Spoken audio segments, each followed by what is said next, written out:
You know Dr. H from his various TV appearances. He's an associate professor at UCLA. Dr. Huizenga joins me now from his Beverly Hills office. Doctor, thank you so much for coming on Plus Life and Plus Talk.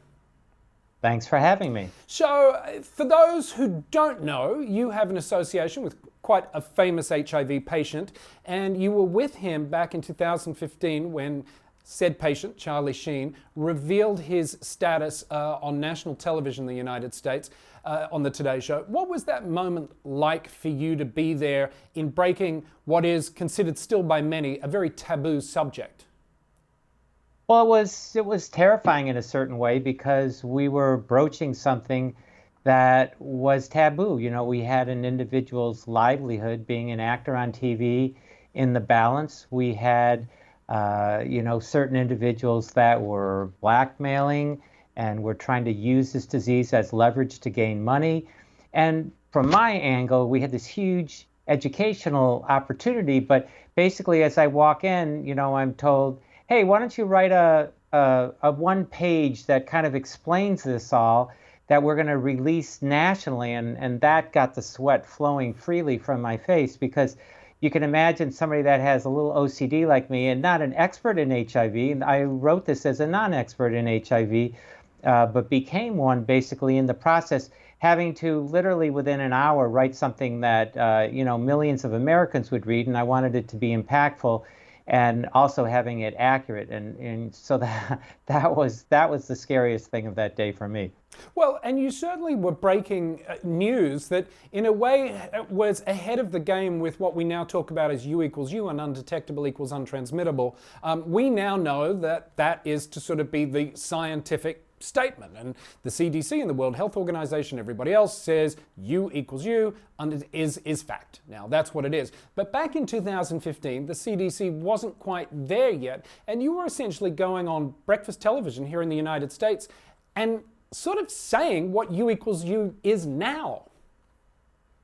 Correct. We knew basically, based on talking, we were fortunate to get some of the top infectious disease experts on board and answering these difficult questions, such as Mr. Sheen had a fiancée that wanted to get pregnant. And we had to ask these very difficult questions. What was the chance that she would become infected if they had sex without a condom in an attempt to have a baby? And it was through that enterprise, way back before 2015, that I learned that there were new drugs out, specifically PrEP, that markedly lowered the chance that an HIV individual untreated would pass the virus, and vice versa, that there was compelling evidence that a fully treated HIV individual couldn't pass it to a partner. So again, this is way before 2015. Experts assured us, because this was a very scary moment, because I grew up thinking if you had sex with somebody with HIV, like the rest of the country, that was a potential lethal event. So we then were telling these individuals they could have sex together without fear of transmission. And again, this was with her doing PrEP and him fully treated. And this was something that sent shockwaves through America when it was revealed that under a doctor's care, he had intercourse with an individual without using condoms.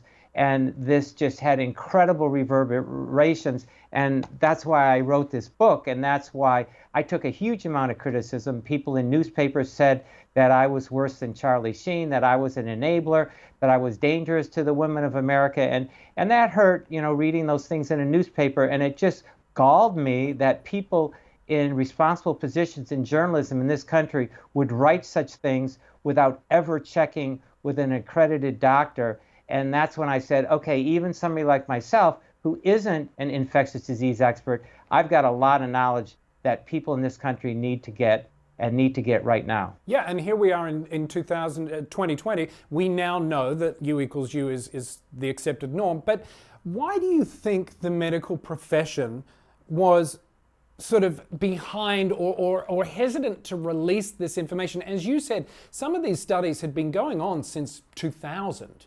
So why was the hesitation there? Well, I think it's multifactorial. I think, unfortunately, doctors aren't as smart as we try to pretend that we are. And information gets out at a snail's pace, even when it's there, to disseminate that information.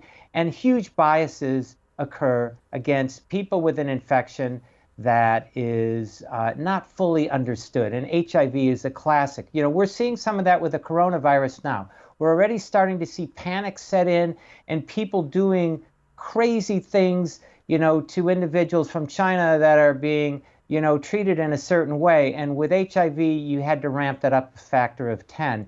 And we all grew up in that era where we saw this incredible fear and bias. And as doctors, we were panicked to take care of HIV patients. People were refusing them, to rent in an apartment. People were refusing to take care of them. Nurses, doctors were quitting the profession rather than treat them. And so a lot of that bias lingered, unfortunately.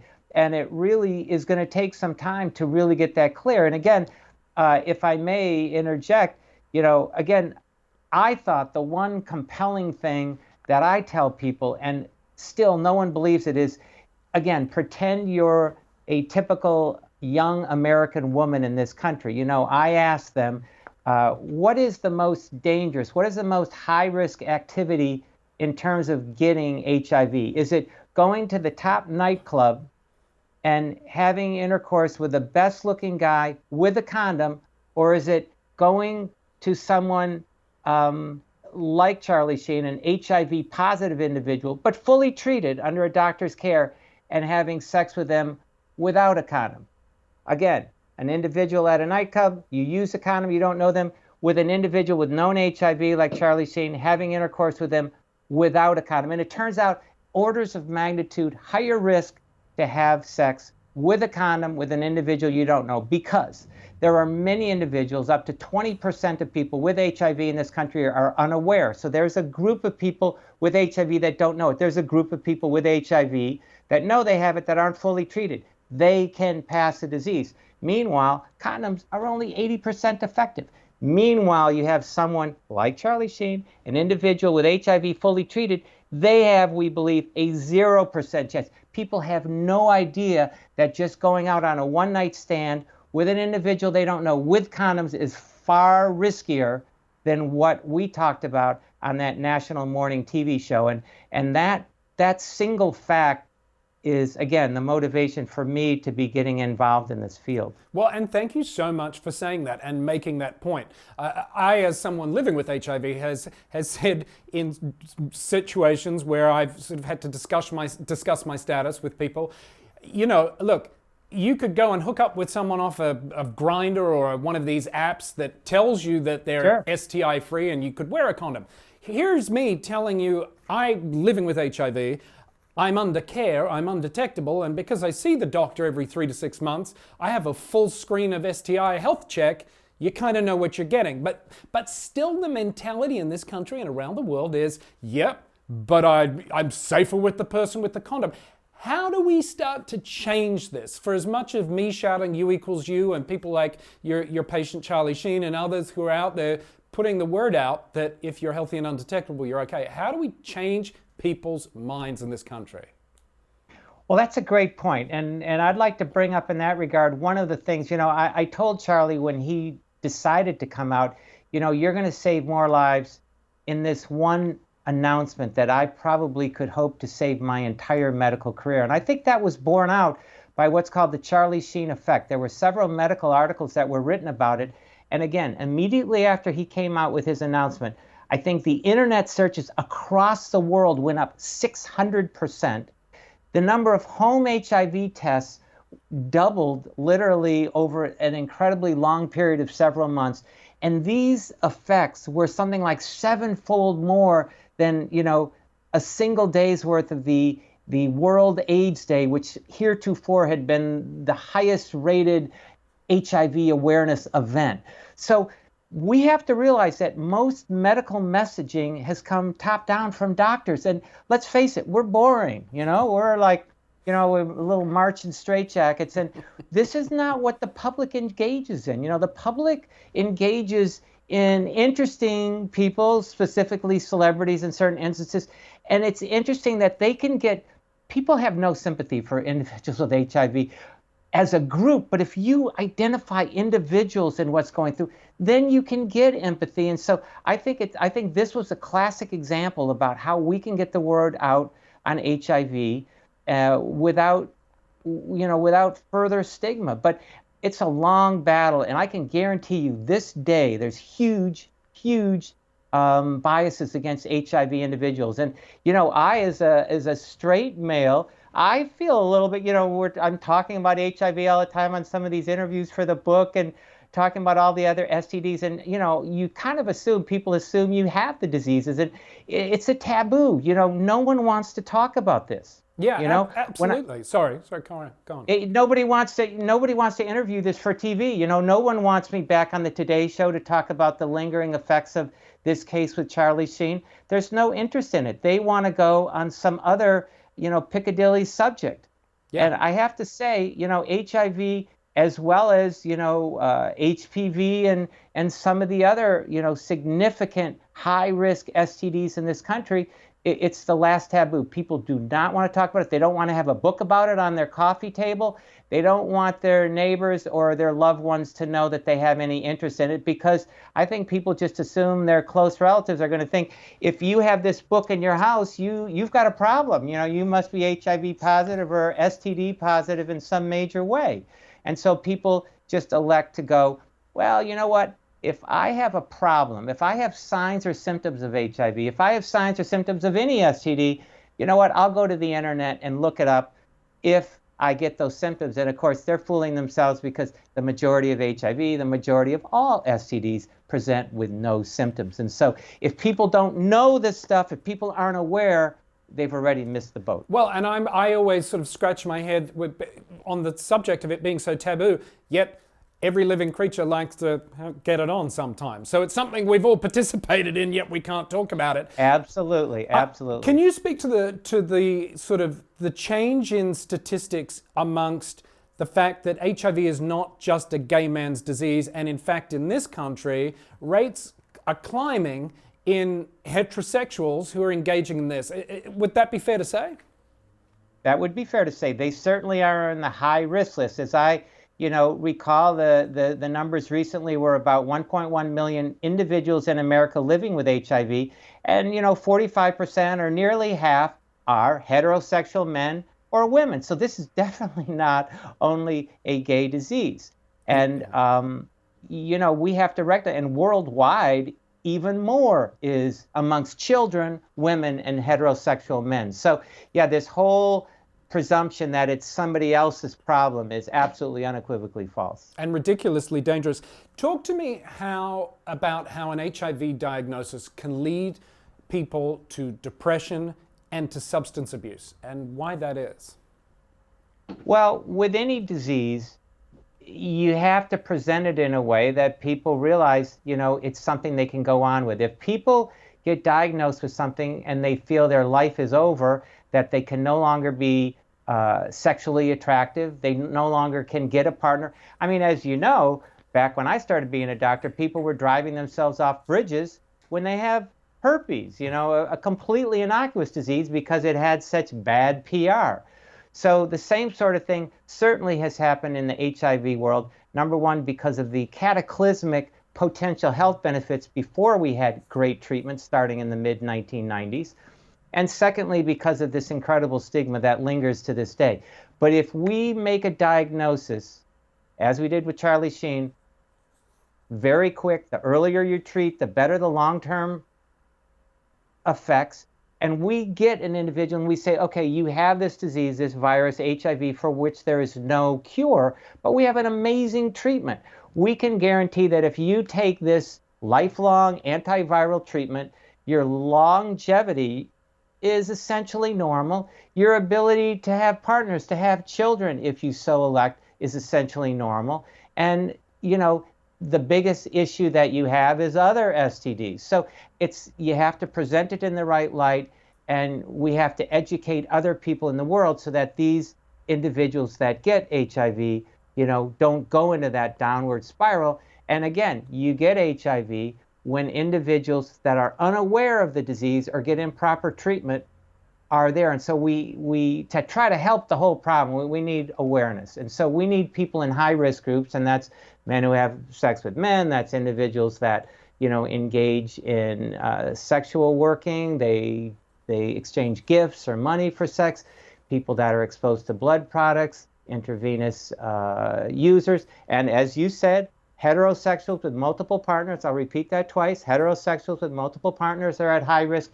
And then even some groups at low risk. Pregnant women absolutely must test, because even one case that's transmitted in that form is absolutely unacceptable. So if we do even that, we're going to markedly eliminate some of these 20% of individuals with the disease, maybe over 200 to 300,000 individuals in this country who have HIV and are completely unaware, or the, say, 200,000 that have the disease and aren't fully treated yet. And once we do that, then we can stop, the problem at its root. And that's really what I'm interested in doing. Doctor, what do you think the future for HIV treatment is? Beyond the medication side, is it treatment as prevention? There are news headlines coming out this week saying that a new sort of HIV vaccine that they'd been working on that has stopped. They weren't finding it successful, and that also other areas funding is being cut. So what is the future for HIV treatment? Well,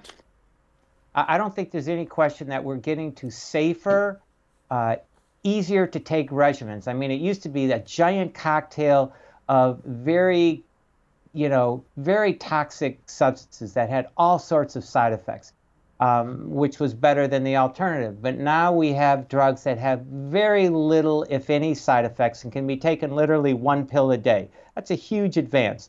We do have substances out there right now that are basically a shot to be taken at very long intervals, which potentially makes the treatment even simpler. And as you say, I think that we're within reach. We're not there yet, but we're within reach of finding, some vaccine or something to really turn this thing back. But on the other hand, I've been told we're this close to a successful vaccine for herpes, for the last 30 years. So, I wouldn't want to promise anything, but certainly we will figure it out at some point. HIV is a difficult virus for several reasons. It's stored in kind of hidden places in the body, and it wants to mutate frequently, which makes it difficult to treat. But there's no question that we have just come a monster way from a disease with no treatment that was essentially uniformly fatal, where when we'd make the diagnosis, it was a death sentence, to giving a diagnosis today and saying, it's going to be a pain in the ass, you got to take a pill a day, and it's expensive, but literally, your life will in no other way be affected. I mean, to me, that's one of the great medical advances, certainly in my lifetime. Yeah, and look, people take a pill every day for high blood pressure. Tell us about the book, right. Doc. Well, the book, again, is my attempt to go after these, the journalists that just annihilated both Mr. Sheen and myself as being somehow irresponsible for pioneering the use of PrEP, pioneering the studies that showed having intercourse without a condom was perfectly safe in people that were fully treated for over a 6-month period. And then the other part of it was, after I kind of finished that, I went, sexually transmitted diseases is changing. One of the things that you said a little bit earlier that I want to pick up on was you were talking about people that are out there that say, hey, I have no STDs. And there's another giant myth. We all have STDs. I can guarantee you everyone listening to this has had one or more STDs. And specifically, 99% of us that have engaged in sex, and even some that haven't had sex, because you can get this disease by fingering, you can get this disease by touching, and that's HPV. And it turns out that while we have done a monster great job on HIV, and there'll only be something like 6,000 to 7,000 deaths this year in America due to HIV, which we can do better on, but that's a huge advance. But this year alone, HPV is going to kill 13 or more thousand Americans. And again, that's cervical cancer, that's rectal cancer, that's oral cancer. And this is something that we made a huge advance on about 10 years ago, a vaccine for HPV, something we desperately want in HIV. And you have potentially up to half of the individuals in this country that could benefit from a HPV vaccine, something that would save literally thousands and thousands of lives, and people are not taking advantage of it. It's mind-boggling. Stigma, it all comes back to stigma and the taboo that relates to anything with those three letters SEX. Dr. Huizenga, thank you so much for giving me and us your time on Plus Talk today. It's been really insightful chatting to you, and congratulations on the book. That is going to do it for this episode of Plus Talk. Remember, you can follow Plus Life across all social media platforms. We are at Plus Life Media, and also check out the website, pluslifemedia.com. Dr. H, thank you very much. We'll see you next time. Thank you. Talk later. Bye-bye.